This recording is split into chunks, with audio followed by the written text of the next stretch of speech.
ॐ भूर्भुवः स्वः तत्सवितुर्वरेण्यं भर्गो देवस्य धीमहि धियो यो नः प्रचोदयात्। ओम शांति शांति शांति। नमस्ते मेरे प्यारे दोस्तों। इस वीडियो में मैं निरालंबो उपनिषद के विषय में ये कुछ विस्तृत जानकारी देना चाह रहा हूँ। चलिए हम शुरू करते हैं इस उपनिषद का विस्तृत व्याख्यान। ओम पूर्णमदः पूर्णमिदं पूर्णात् पूर्णमुदच्यते पूर्णस्य पूर्णमादाय पूर्णमेवावशिष्यते। ओम शांति शांति शांति ही। ओम यह ब्रह्म पूर्ण है, वह जगत पूर्ण है। इस पूर्ण ब्रह्म में से यह पूर्ण जगत उत्पन्न होता है। इस पूर्ण ब्रह्म में से इस पूर्ण जगत को निकाल लें तो पूर्ण ब्रह्म ही शेष रहता है। ओम शांति शांति शांति ही। ओम नमः शिवाय गुरुवे सच्चिदानंद मूर्तये निष्पंचये शांताय निरालंबाय तेजसे निरालंबम समाश्रितः सालंबम विजहाति यह स सन्यासी च योगी च कैवल्यम पदमनुष्यते। ऐसा ज्ञान जंतूनां समस्ता अरिष्ट शांतये यद्दवो दिवे अखिलं तदा शंकयः वव्रीहम्। किं ब्रह्म क ईश्वर को जीव है, का प्रकृति, कह परमात्मा, को ब्रह्मा, को विष्णु, को रुद्र है, कह इंद्र, कह शमन, कह सूर्य, कह चंद्र, के सुरा, के असुरा, के पिशाचा, के मनुष्य, का स्त्रिय है, के पशुवाद है, किम सथावरम, के ब्राह्मणादेह, का जाति, किम कम, किम करम, किम ज्ञानम, किम सुखम, किम दुखम, कै स्वर्ग है, को नरक है, को बंध है, को मोक्ष है, कै उपास्य, कै शिष्य, को विद्वान, को नटक है, को मूढ़ है, किम असुरम, किम तप है, किम परम पदम, किम ग्राह्यम, किम अग्राह्यम, कै सन्यासी संख्या ब्रह्मोति। ओम शिव गुरु सच्चिदानंद मूर्ति प्रपंच रहित शांत और आश्चर्य रहित तेज रूप परमात्मा को नमस्कार। जो आलंबन अर्थात आधार से रहित तत्व के आश्रय रहकर आधार वाली वस्तुओं को छोड़ देता है, वही सन्यासी अथवा योगी मोक्ष प्राप्त करता है। इन अज्ञानी प्राणियों के समस्त दुखों की शांति के लिए जो कुछ जानना आवश्यक है वह सब यहाँ मैं संख्या के रूप में कहता हूँ। ब्रह्मा क्या है, ईश्वर कौन, जीव कौन, प्रकृति क्या, परमात्मा कौन, ब्रह्म कौन, विष्णु कौन, रुद्र कौन, यम कौन, सूर्य कौन, चंद्र कौन, देवता कौन, असुर कौन, पिशाच क्या, मनुष्य क्या, स्त्री क्या, पशु आदि क्या, स्थावर क्या, ब्राह्मण आदि क्या, जाति क्या, कर्म क्या, अकर्म क्या, ज्ञान क्या, अज्ञान क्या, सुख क्या, दुख क्या, स्वर्ग नरक क्या, बंध क्या, मोक्ष क्या, उपासना करने योग्य कौन, शिष्य कौन, विद्वान कौन, मूर्ख कौन, आसुरी क्या, तपह क्या, परमपद क्या, ग्रहण करने योग्य क्या, नहीं ग्रहण करने योग्य क्या, सन्यासी कौन, इस प्रकार शंका करके उन्होंने इस प्रकार ब्रह्म का रूप कहा।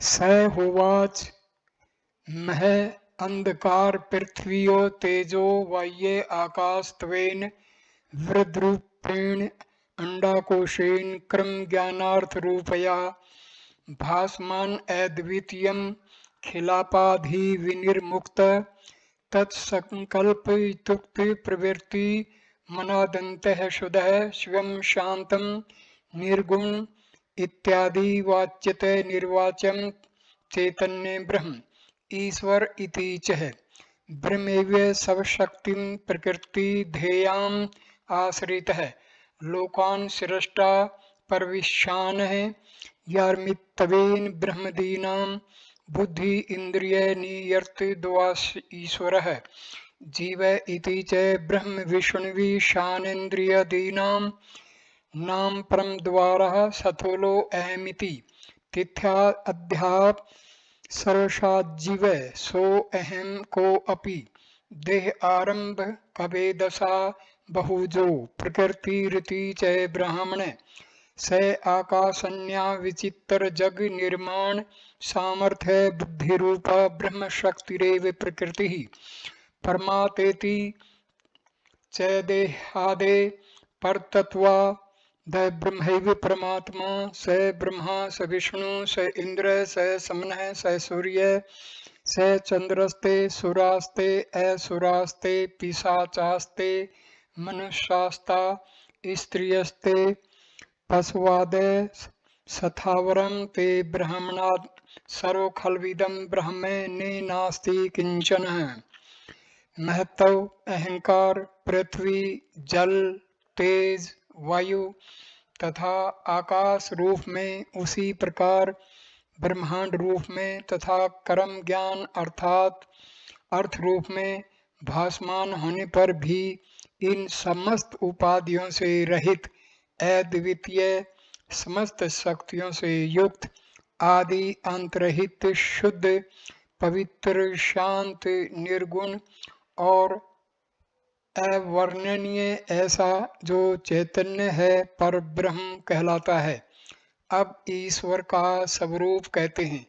यह ब्रह्म ही जब अपनी प्रकृति नाम की शक्ति का आश्रय लेकर लोगों को उत्पन्न करता है और अंतर्यामी रूप से उनमें प्रवेश करके ब्रह्मा आदि जीवों की बुद्धि इंद्रियों आदि को नियम में रखता है तब वह ईश्वर कहलाता है।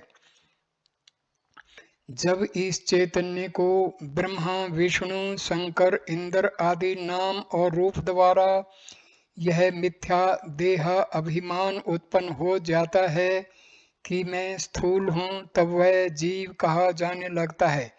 यह चैतन्य सोहम के रूप में एकत्व का अनुभव करता है पर भिन्न भिन्न शरीर के कारण वह जीव रूप बन जाता है। पांचवा प्रकृति वह है जिसमें अनेक प्रकार के विचित्र जगतों को रचने की सामर्थ्य है। ऐसी ब्रह्म की बुद्धि रूपी शक्ति को प्रकृति कहा जाता है।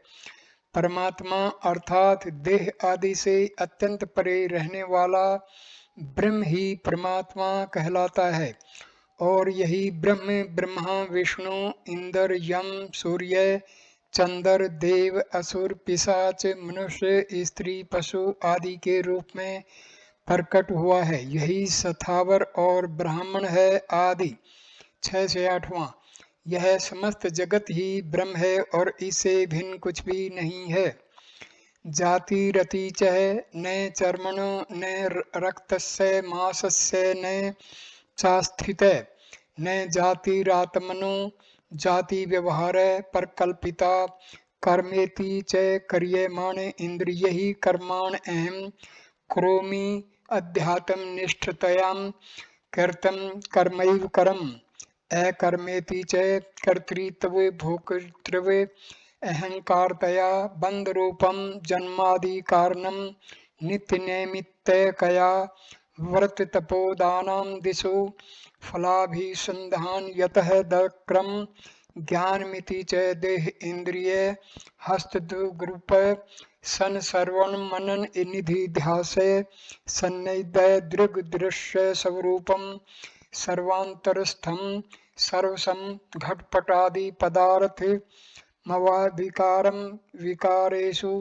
चैतन्यम बिना किंचिनास्तीति साक्षात्कार अनुभवो ज्ञानम अज्ञानमिति च रज्जो सर्प भ्रांति व अद्वितीय सवनुष्यते सर्वमये ब्राह्मणी देवती शथावर स्त्री पुरुष वृक्षणाम बंध मोक्ष उपाधीनां भेद कल्पित ज्ञानम ज्ञानम सुखमिति च सच्चिदान स्वरूपम ज्ञात्वा आनंद रूपाया स्थिति सर्वं सुखम दुखमिति अनात्म रूप विषय संकल्प एव दुखम स्वर्ग इति च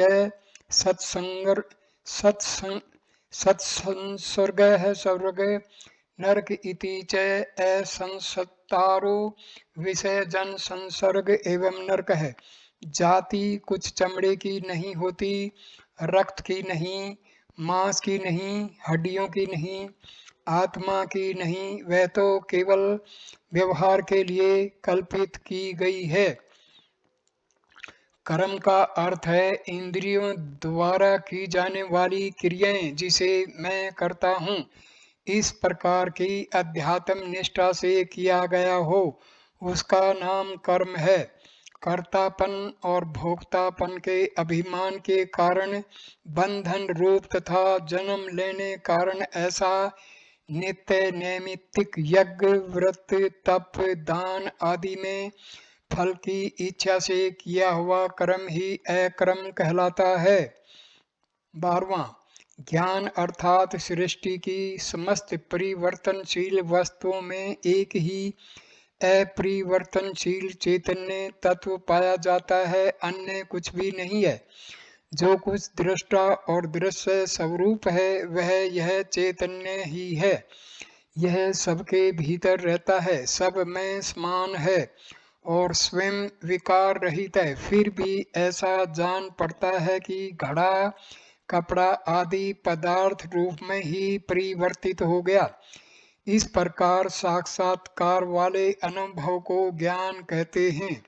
13वां यह अनुभव देह इंद्रिय आदि पर नियंत्रण रखने से और साथ ही सद्गुरु की उपासना श्रवण मनन और ध्यान से होता है। अज्ञान अर्थात रस्सी में जिस प्रकार सांप की भ्रांति होती है उसी प्रकार सब में प्रोए हुए सर्वरूप और एकमात्र ब्रह्म में देव पशु पक्षी मनुष्य स्थावर स्त्री पुरुष वर्ण आश्रम बंध मोक्ष आदि अनेक उपाधि युक्त अनात्म वस्तुओं का जो भेद कल्पित किया जाता है वह अज्ञान है। 14वां सुख अर्थात सच्चिदानंद परमात्मा के स्वरूप को जान आनंद युक्त जो स्थिति प्राप्त हो वही सुख कहलाती है और अनात्मक रूप विषयों का विचार दुख कहा जाता है। स्वर्ग अर्थात सत्पुरुषों का समागम ही स्वर्ग कहा जाता है। 25वां और असत्य संसार के विषय और संसारी लोगों का समागम ही नरक है। बंध इति च अनाद्य विद्या वासनाया जातो अहमित्यादि सकम लपो संकल्पो बंध है। पितृमातृ सहोदर दारा प्रत्यग्रह अक्षेत्रम ममतः संसारा वर्ण संकल्पो बंध है। कृत्री आदि अहंकार संकल्पो बंध है। अणिमा दय अष्टवर्गीय संकल्पो बंध है। देव मनुष्यानाम उपासना काम संकल्पो बंध है। यम दृष्टं योग संकल्पो बंध है। वर्णाश्रम अधर्म कर्म संकल्पो बंध है। आज्ञा भय संशयात्मक गुण संकल्पो बंध है। याग वर्ततो तपोदान है, विविध विधान ज्ञान संभवो बंध है। केवल मोक्ष अपेक्षा संकल्पो बद्ध है, संकल्प मात्र संभवो बंध है। मोक्ष इति च नित्य अनित्य वस्तु विचार है। नित्य संसार सुख दुख विषय समस्त अक्षेत्र ममता बंध है, अक्षय मोक्ष है। बंध अर्थात आदि रहित अज्ञान की वासना द्वारा मैं जन्म लेता हूँ, मैं मरता हूँ आदि जो विचार उत्पन्न होते हैं वही बंधन है। माँ बाप भाई पत्नी पुत्र घर बगीचा खेत आदि मेरे हैं, ऐसा संसारी आवरण रूप विचार भी बंधन रूप हैं। कर्तापन का अभिमान वाला संस्कार भी बंधन रूप है। अणिमा आदि 8 ऐश्वर्य का सिद्ध करने का संकल्प भी बंधन है। कामना संकल्पों के साथ की गई मनुष्य और देवताओं की उपासना बंधन है। यम नियम आदि 8 अंग वाले योग का संकल्प भी बंधन है।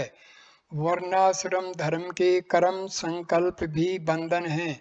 आज्ञा भय संशय के संकल्प बंधन है। यज्ञ व्रत तप और दान की विधिया करने का ज्ञान भी बंध है। 26वां इसी प्रकार केवल मोक्ष का विचार करना यह भी एक प्रकार का बंधन है। 27वां मोक्ष अर्थात नित्य और अनित्य वस्तुओं के विचार द्वारा अनित्य संसार के सुख दुखादि समस्त विषयों पर से ममता रूप बंधन का नाश हो जाए, वही मोक्ष कहलाती है। उपास्य इति च सर्व शरीर अंत चेतस्य ब्रह्म प्राप्य को गुरु रूपाश्य। शिष्य इति च विद्याध्वस्त प्रपंचा वगाहित ज्ञाना एविष्टिम ब्रह्मैव शिष्य है। विद्वान इति च सर्वांतरस्थ स्वं विद्रुप विद्वान। मूढ़ इति च कृतृत्व कृतृ अहंकार भावा आरूढ़ो मूढ़ है। आसुर मिति च ब्रह्म विष्णु शानेन्द्रियदीनां वैस्काम मनया। निरसन जपादि अग्नि हो त्रादिश अंतरात्मानं संतापयति। चातुर्ग्रा द्वेषादि हिंसा दंभ उपेक्षित। तपः आसुरम तपः इति च ब्रह्म सत्यम जगन मिथ्ये तय प्रोक्ष ज्ञानम अग्निना। ब्रह्म अद्वयी सिद्ध संकल्प बीज संताप है तप है। परम पदमिति च प्राण इंद्रिया अदंत है। कर्ण गुणादे परतंत्रम सच्चिदानंदमयम नित्य मुक्तम ब्रह्म स्थानम परम पदम। ग्राह्य अमिति च देश काल वस्तु परिच्छेदरहित च। मातर स्वरूपम ग्राह्यम अग्राह्यमिति च स्वरूपमिति। रिक्त माया माया बुद्धि इंद्रिय गोचरम जगत सत्यम चिंतनम ग्राह्यम सम यासमिति च सर्ववर्धमा प्रीतज्यम निर्ममो निर्हंकारो भूत्वा ब्रह्मवेष्टम शरणम गम्य तत्वमसि अब्रह्मास्मि सर्व खल्विदं ब्रह्म निहि नानास्ति किनेने इत्यादि महावाक्य अनुभव ज्ञान ब्रह्मैवास्मि निश्चिते निर्विकल्प समाधिना स्वतंत्रो यतिश्चरिति से सन्यासी से मुक्त से पूज्य से योगी से परमहंस सो अवधूत से ब्राह्मण इति। इदम निरालंबो उपनिषद योधिते गुरु अनुग्रहत सोहम अग्निपूतो भवति से वायुपूतो भवति न से पुनर्वर्तते न से पुनरावर्तते पुनर्भिजायते पुनर्भिजायते इतो उपनिषद। इसमें 30 से 40 श्लोक आ गए।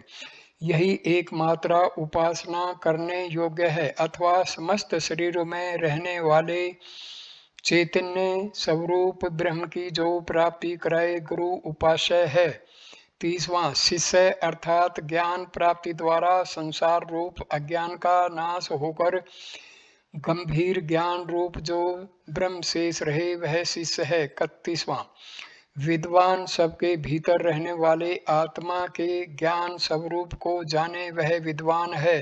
32वां, मूढ़ अर्थात कर्तापन आदि अहंकार के भाव पर आरूढ़ मनुष्य मूढ़ है। 33वां, आसुरी अर्थात जो ब्रह्मा विष्णु शिव इंद्र आदि के ऐश्वर्य की इच्छा रखकर और उपवास जप अग्निहोत्रादि में अंतरात्मा को अत्यंत दुख दे और अत्यंत उग्र राग द्वेष हिंसा दम्भ आदि दुर्गुण वाला जो तप करे वह आसुरी कहा जाता है। 34वां, तप अर्थात ब्रह्म सत्य और जगत मिथ्या है ऐसे प्रत्यक्ष ज्ञान द्वारा ब्रह्मादि के ऐश्वर्य सिद्ध करने के संकल्प को बीज को जला डालना ही तप कहलाता है। 35वां, परम पद अर्थात प्राण इंद्रिय मन आदि से भिन्न सच्चिदानंद स्वरूप और नित्य मुक्त ऐसा ब्रह्म का स्थान परम पद कहा जाता है। 36वां, ग्रहण करने योग्य अर्थात देश काल वस्तु की मर्यादा से रहित चिन्ह मात्र स्वरूप ग्राह्य है। 37वां, इसी प्रकार अपने स्वरूप से भिन्न माया द्वारा कल्पित और बुद्धि इंद्रिय के विषय रूप जगत को सत्य मान लेना अग्राह्य है।